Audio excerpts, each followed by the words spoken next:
Hey guys, we have free online textbook. Just click the link on the description below and you can access our vocabulary list, exercises, and listen to Japanese people speaking Japanese words and sentences to help you learn Japanese fast and easily. It's free! もう5時ですよ。そうですね。先生、明日何をしますか？明日はソーパへ行ってジョギングをしてそしてシャワーを浴びてから友達と神戸へ海を見に行きます。どうやって神戸へ来ますか？駅でバスに乗って神戸で降ります。バンさんも一緒に行きませんか？いいんですか？いいですよ。明日10時に駅で会いましょう。はい。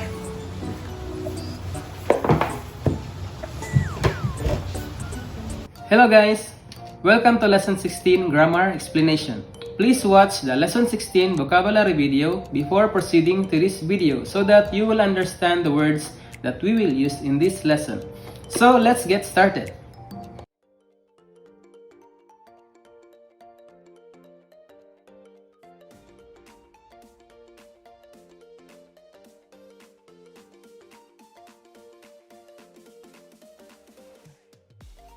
This sentence pattern will join two or more sentences together using the te form of the verbs. So when mentioning two or more actions in succession, take note succession, it means that we will state the verbs in order, according to occurrence or order of occurrence. So for example, these sentences, asa jogging go shimasu. I go to jog in the morning. Next sentence, shawao abimasu. I take a shower. Next sentence, kaisha ni ikimasu. I go to work. To join them in one sentence, we will use the te form of the verbs. So the first sentence was asa jogging go shimasu. So the te form of jogging go shimasu, from shimasu, it will become shite. Shite. Asa jogging go shite. The next one, shawao abimasu. The te form of abimasu is abite. So take note again, abimasu is a group 2 verb, a special verb that belongs to group 2. So the te form of abimasu is abite. Shawao abite. So the last sentence is kaisha ni ikimasu. So if we join them together, asa jogging go shite, shawao abite, kaisha ni ikimasu. So we join the sentences in order or the order of occurrence in succession. The first thing happened is jogging go shite, to go jogging. The next was shawao abite, to take a shower, and the last action is to go to work. In the morning, I go jogging, then I take a shower, and then go to work. Next example, kino nani o shimashita ka? This is a question asking kino, yesterday, nani o shimashita ka? What did you do? What did you do yesterday? So he answered Kobe ni itte, eiga o mite, ocha o nomimashita. So first thing he did was go to Kobe. I went to Kobe. Kobe ni itte, from the verb ikimasu. Next, eiga o mite, from the verb mimas, eiga o mimas, to watch a movie. And the last thing he did, ocha o nomimashita. I drank tea. So, Kobe ni itte, eiga o mite, ocha o nomimashita. Now take note that the tense of the sentence is determined by the tense form of the verb or of the last verb. So the time was kino, yesterday. So the last verb should be in past tense. Ocha o nomimashita. Now to connect multiple adjectives together, first, the te form of the e adjective, we drop or omit the last e character and replace it with kute.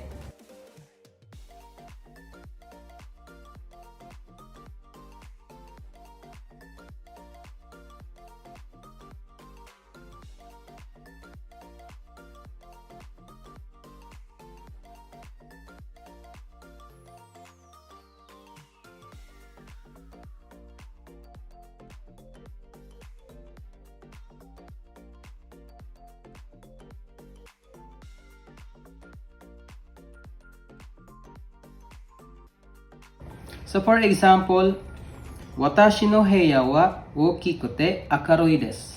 So we describe the watashi no heya, my room, describing the room using two adjectives.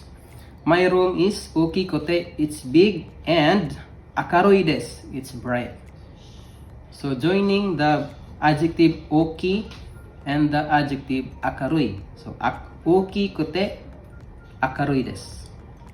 Next example, ano restoran wa yasukute oishii desu.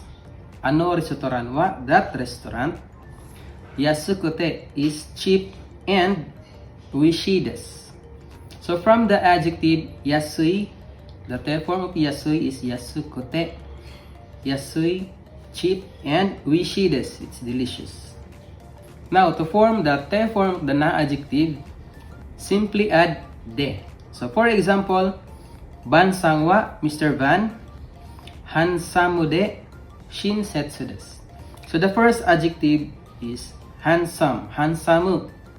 It's a na adjective. So the te form of the na adjective hansamu, just add de. Hansamu de shinsetsu desu. To connect the adjective hansamu to the adjective shinsetsu, because hansamu is an adjective, we conjugate the hansamu to the te form, which is hansamu de shinsetsu desu. Handsome and kind.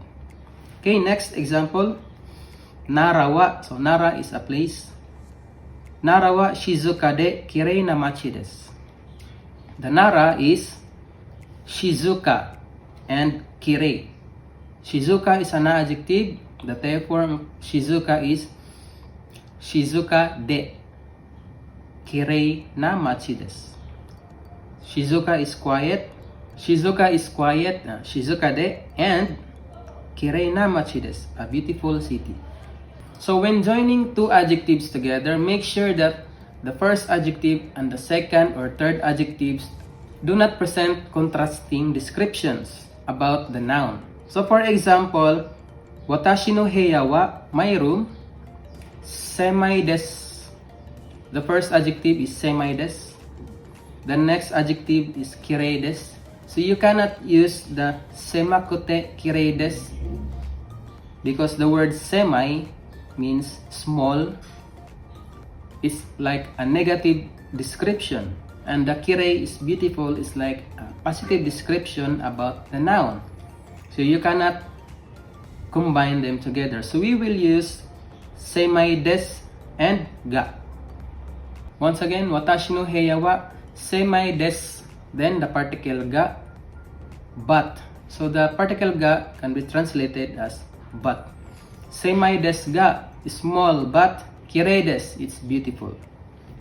For example, the next adjective is also a negative adjective about the noun. For example, watashi no heya wa semai, small. Then the next adjective is atsui, hot. So we can use the kute or the te form. So semakute atsui desu. It's small and hot. But this time, semai desu ga kirei desu. It's small but beautiful. So next example, the te form of nouns. Just add de, just like the na adjectives. So na adjectives and noun has the same te form. Just add de. So for example, Josh sang wa, we will describe Josh. Philippine jin de Tokyo Daigaku no gakusei desu. Mr. Josh is a Filipino, Philippine jin, de, and Tokyo Daigaku no gakusei desu, a student at Tokyo University. Next example, Tanaka-san wa sensei de, Ban-san wa kaishain desu. So the two sentences, Tanaka-san wa sensei desu, Ban-san wa kaishain desu. To join them together in one sentence, Tanaka-san wa sensei, the te form of the word sensei is sensei de, and Ban-san wa kaishain desu. Mr. Tanaka is a teacher, and Mr. Ban is an employee.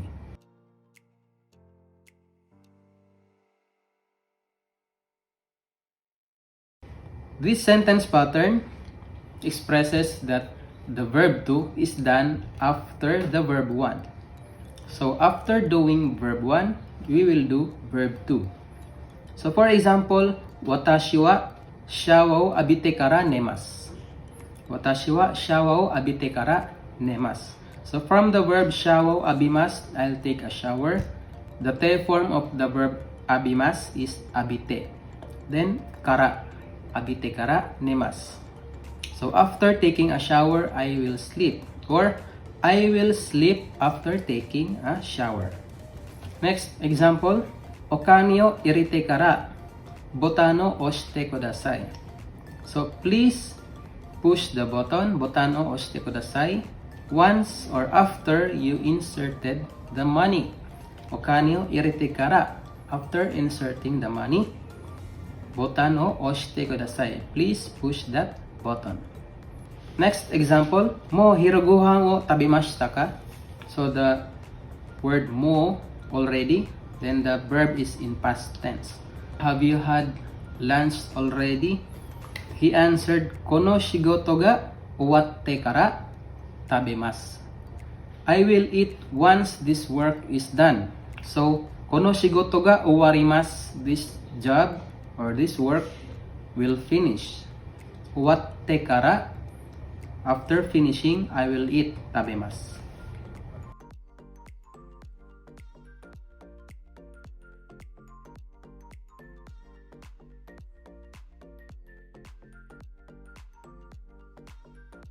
Or in other words, noun toga adjective indicates the characteristics of noun 1. Example number 1, Osaka wa tabemono ga oishii desu. So we are describing Osaka.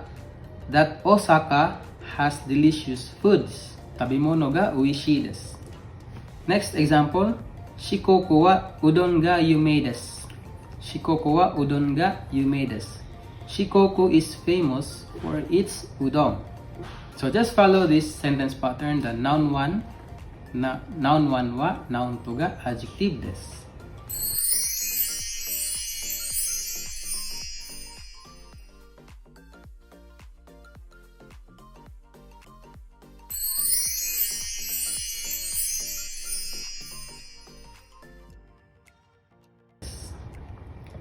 Another example is Tokyo wa hito ga oi desu.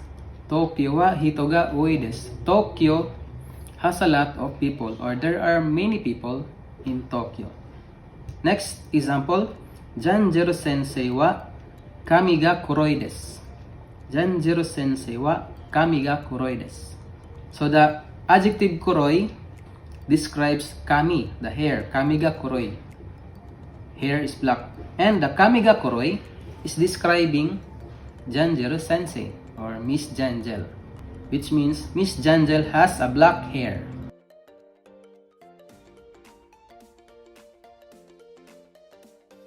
So in this case, the particle o indicates the starting point of verbs such as demasu and orimasu. So the verb demasu means to go out, demasu, and the verb orimasu means to go down or get off, to get off a vehicle. Example number 1, Shichiji ni uchi o demasu. Shichiji ni uchi o demasu. So if you remember, the particle ni is put after the time of occurrence. So shichiji is a time, then particle ni, the time ni verb pattern. Then uchi o demasu. Uchi is marked with the particle o because it is the starting point of the verb demasu. So demasu means to go out. So just remember that when you go out of a place, you mark the place with the particle o. Next example, Nagoya de basu o orimashita. Nagoya de basu o orimashita. So the verb orimasu means to get off. So the place where you get off is marked with the particle de, the place of action, Nagoya de. And you get off the bus, so you will attach the particle of to the word basu. Basu o orimashita. I got off the bus at Nagoya. doyate, or in English, how. It is used when asking the way how to do something or how to do things. So for example, kaisha kara doyatte uchi ni kaerimasu ka? Kaisha kara doyatte uchi ni kaerimasu ka? So kaisha kara, from the company or from your work. Doyatte, how. Uchi ni kaerimasu ka? You go home. So he answered, densha ni notte Matsusaka eki de orite, sore kara uchi made jitensha de kaerimasu. So if you noticed, we used again the te form of the verbs.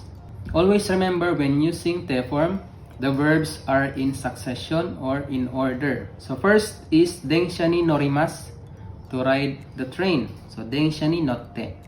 Next thing to do is to get off at Matsusaka Station. So Matsusaka eki de orimasu. The te form is orite. Matsusaka eki de orte. Then he said sore kara, and then, so you can add the word sore kara. And then uchi made, to your house or up to your house. Jitensha de kaerimasu. I go home by bicycle. So we use the particle de to the word jitensha because jitensha is our mode of transportation on going home. Another example, daigaku made, to your school. Doyatte ikimasu ka? How do you go to school? So he answered, eki de basu ni notte daigaku no mae de orimasu. So once again, we will use the te form of the verbs. So the first step, or the first thing he does is eki de, at the station, basu ni norimasu, to get on the bus, basu ni notte. Next, daigaku no mae de orimasu, I get off at the front of the school.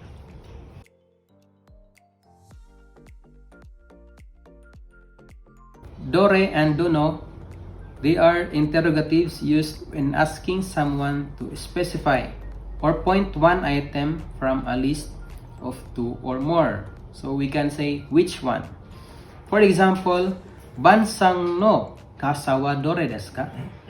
Bansang no kasa wa dore desu ka? So the word dore, which one? Which is your umbrella, Mr. Van? He answered, ano nagakote kuroi kasa desu. So the answer, he used the te form of the adjective.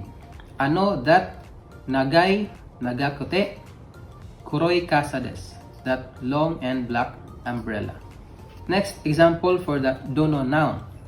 Tanaka-san wa dono hito desu ka? So always take note that dono is always followed by a noun. So in this case, he is asking for a person, dono hito, which person? So he answered, ano sei ga takakute kami ga kuroi hito desu. So the first adjective is ano, that, sei ga takai, tall, sei ga takakute, kami ga kuroi hito desu, black-haired man. So that's all for this video, guys. If you want to learn more about this lesson, visit manabutextbook.com so you can access our free exercises and example sentence about this lesson. We also added lecture videos to make it easier for you to understand the contents of our online textbook. Minasan, kyo no lesson wa ikaga deshita ka? I hope you learned a lot in today's lesson. If you have questions, you can leave a comment below, and also you can follow me on my Instagram account. Please subscribe to our channel and hit that notification bell so you won't miss our future lessons. Dewa, mata ne. Bye-bye.